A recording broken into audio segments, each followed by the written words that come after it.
La poesía siempre va a estar fuera de sitio. A fin de cuentas, la poesía es una manera de contar la realidad distinta, ¿no? El poeta siempre se tiene que salir del lugar convencional.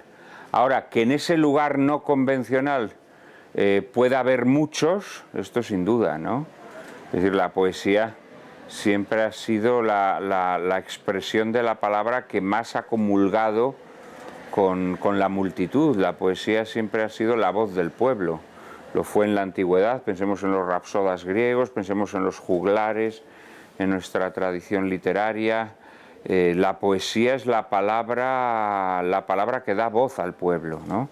Entonces es verdad que en los últimos tiempos se ha impuesto una visión un poco elitista de la poesía, que yo creo que le ha perjudicado mucho. La poesía al final se ha convertido en una especie de literatura de cámara, a veces de cámara y a veces de camarilla, ¿no? Y la literatura tiene que volver a las plazas, la literatura tiene que volver a los campos, ¿no? Y en este sentido yo creo que todo esfuerzo por devolver la poesía a su auténtico dueño, que es el pueblo, me parece extraordinario. Pero bueno, en este curso lo que se analiza sobre todo es cómo la poesía está presente en todas las expresiones artísticas, ¿no?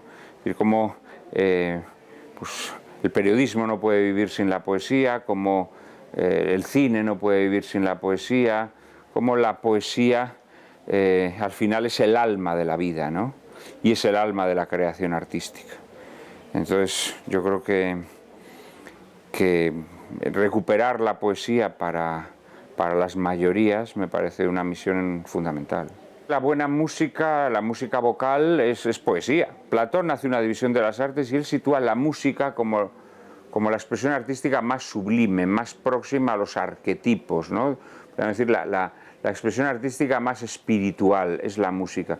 Pero luego dentro de las expresiones literarias, las expresiones que se hacen a través de la palabra, indudablemente la poesía es la superior y la más próxima a la música. Poesía y música tienen mucho en común. La poesía es palabra musical, a fin de cuentas, ¿no? Es palabra en la que hay un ritmo, es palabra en la que hay una rima, es palabra en la que hay una respiración musical, digámoslo así.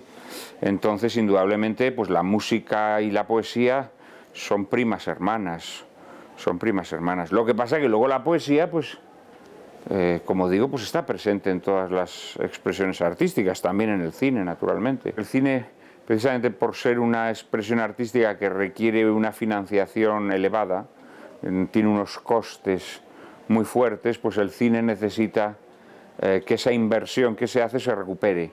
Entonces, en la medida en que el cine sea una industria, la poesía solamente va a sobrevivir un poco clandestinamente. Pues un buen cineasta siempre va a tener una ráfaga poética, ¿no?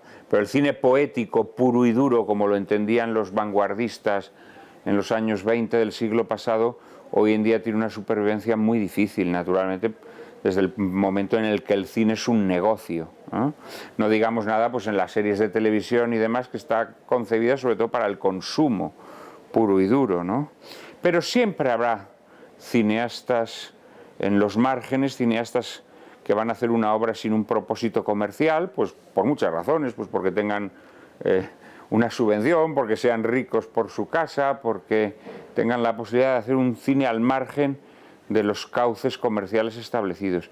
Y ahí indudablemente siempre va a haber más posibilidades de que fluya la poesía, ¿no? Es que los juicios no se pueden hacer sobre la generalidad, ¿no? Pues seguramente que entre todos esos influencers pues habrá un atajo de botarates monstruoso, pero luego también habrá gente con talento e incluso es posible que haya algún genio, ¿eh? Pero esto siempre ha sido así, es decir, yo creo que en todas las fases de la historia hubo auténticos genios y hubo otra mucha gente que eran, sí, botarates, cretinos, gente pretenciosa, siempre la hubo, ¿no? Es indudable que entre los juglares de la Edad Media pues habría muchos charlatanes, ¿eh? Habría pues muchos histriones, pero es evidente cuando uno lee, por ejemplo, el Romance del prisionero, que por mayo era por mayo, cuando hace la calor, etcétera, etcétera, pues te das cuenta que ahí había un genio una persona de una sensibilidad extraordinaria. Pues esto es igual, ¿no? Yo creo que en nuestra época, digamos que precisamente esta omnipresencia de la tecnología ha hecho que efectivamente pues afloren este tipo de personajes, pues como en la Edad Media afloraron los juglares, ¿no? E indudablemente pues entre todos esos influencers pues habrá personajes grotescos, personajes directamente imbéciles, habrá personas mediocres, pero luego habrá también personas de talento. Yo creo que el talento, gracias a Dios, siempre aflora en todas las generaciones. Lo que hay que tener es capacidad para cribar, ¿no? A mí lo que más me preocupa es que quizá vivimos una sociedad, la sociedad de masas, tiene la habilidad para crear generaciones más homogeneizadas que nunca, más gregarias que nunca, pero al mismo tiempo dándoles como un prurito de originalidad. Hoy en día todo el mundo se cree original. Y en cambio nunca hemos vivido una época tan gregaria de uniformización del gusto como la que vivimos hoy, ¿no? Entonces a mí lo que me resulta verdaderamente preocupante de este fenómeno es la capacidad que pueda tener para generar más gregarismo dentro de la sociedad de masas, ¿no? Porque yo percibo en muchos de estos influencers que dices que generan conductas gregarias, ¿no? Que tienen una serie de seguidores que con frecuencia no son más que personas estereotipadas, ¿no? En este sentido yo creo que la genialidad siempre tiene algo distintivo, ¿eh? Y los genios con frecuencia son incomprendidos en su tiempo, ¿eh? Esto no lo olvidemos. La mayor parte de las personas geniales en el ámbito del arte, lo mismo en literatura que en cine, muchas veces han sido personas incomprendidas en su tiempo, ¿no? De manera que a lo mejor el auténtico influencer del futuro es el que hoy pues apenas tiene seguidores, ¿no? Y en cambio ese presunto influencer que hoy tiene cientos de miles de seguidores, pues dentro de 20 años será un juguete roto, un personaje absurdo del que nadie se acuerda y cuyos seguidores además se avergonzarán de él, ¿no? Pues sí, me aburro un poco, pero bueno, como soy hombre paciente, pues vuelvo a responder.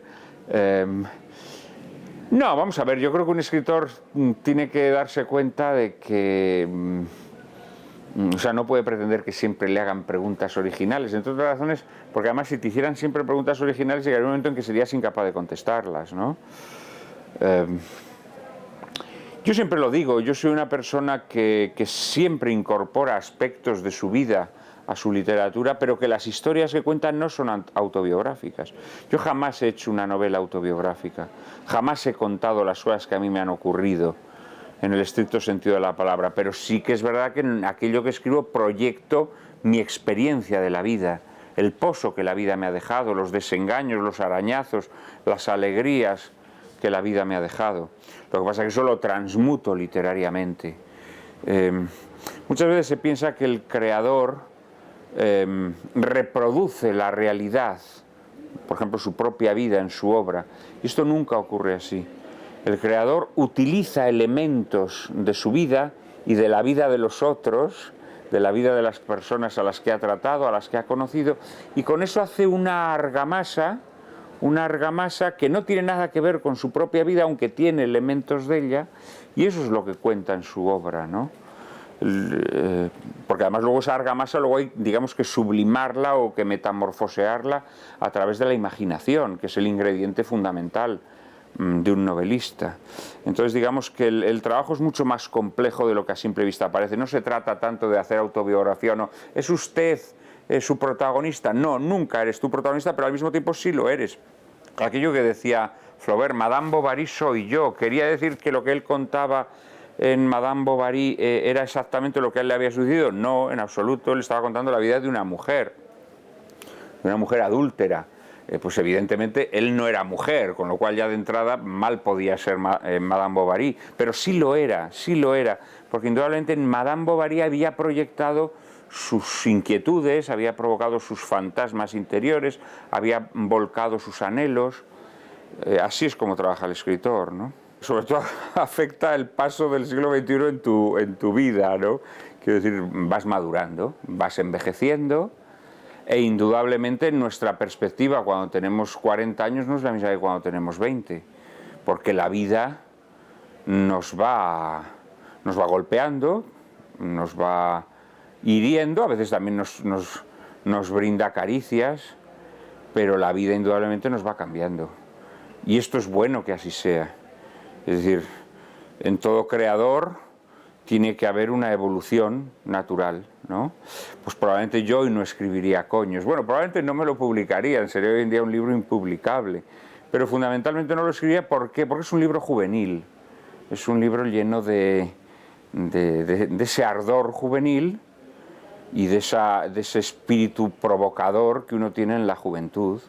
En la madurez das importancia a otras cosas. Yo, por ejemplo, cuando era joven, pues daba muchísima importancia al despliegue verbal. A mí me interesaba mucho que mi literatura epatase al lector, ¿no? Porque en cada frase quería meter una imagen sublime, una imagen irrepetible, una imagen que le dejase absolutamente golpeado, ¿no? Por la belleza.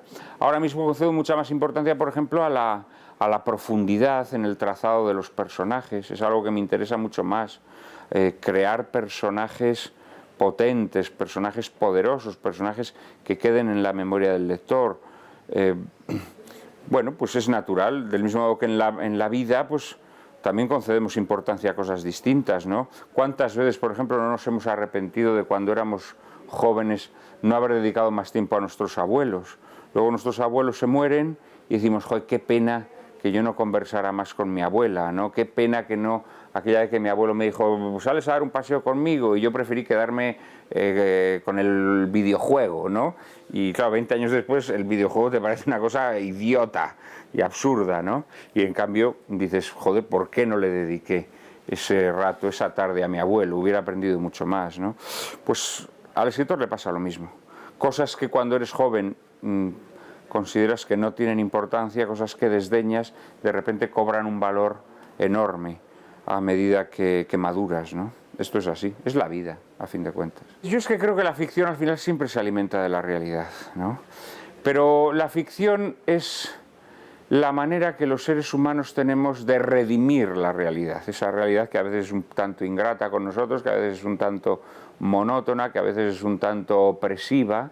Pues a través de la ficción, digamos que la realidad tiene un punto de fuga, un punto de fuga que la redime. Pero no se puede concebir la ficción desligada de la realidad. Hasta el escritor más fantasioso del mundo, pues no sé, Tolkien, ¿no? Hasta el escritor que crea mundos legendarios, mundos míticos, en el fondo se está fundando en la realidad, en su propia vida, en su experiencia de la vida. De alguna manera la ficción es eso, es ese punto de fuga que tiene la realidad y que de alguna manera pues nos redime de los sinsabores de la realidad.